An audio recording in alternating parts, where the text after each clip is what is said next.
નામ છે તમારું અને શું કામ આવ્યા છો અહીંયા? મારું નામ દશરથસિંહ ચૌહાણ છે અને હું મીડિયાનો વિદ્યાર્થી છું, PhD રિસર્ચ સ્કોલર છું અને અહીંનો વતની છું.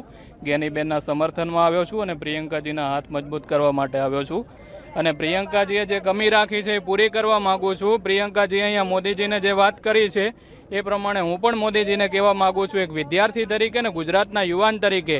મોદીજી એવું કહે છે કે કોંગ્રેસે 70 વર્ષમાં શું કર્યું છે, તો મોદીજી આપને કહેવા માંગુ છું કે કોંગ્રેસે 70 વર્ષમાં કાપડની મિલો બનાવીને ત્યારે તમે બ્રાન્ડેડ કપડાં પહેરી શકો છો. હજી તમને કહું, જે સ્કૂલો કોંગ્રેસે બનાવીને ત્યાં તમે ભણ્યા છો ત્યારે આટલું બધું બોલી શકો છો.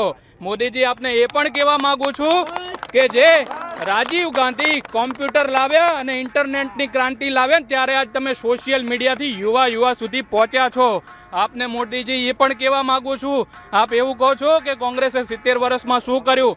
જે શાળાઓ બનાવી છે ને મોદીજી, એ શાળાઓમાં 7 તારીખથી લઈ અને છેક 21 મે સુધી જે ચૂંટણીઓ યોજાવાની છે એ શાળાઓમાં યોજાવાની છે. તમે બનાવેલા શૌચાલયમાં નથી યોજાવાની. એટલે મોદીજી તમારે એવું ના કહેવાય કે 70 વર્ષમાં કોંગ્રેસે શું કર્યું. શાળાઓ બનાવી છે ને ત્યાં પોલિંગ બૂથ લાગશે, તમારા બનાવેલા શૌચાલયમાં નહીં લાગે.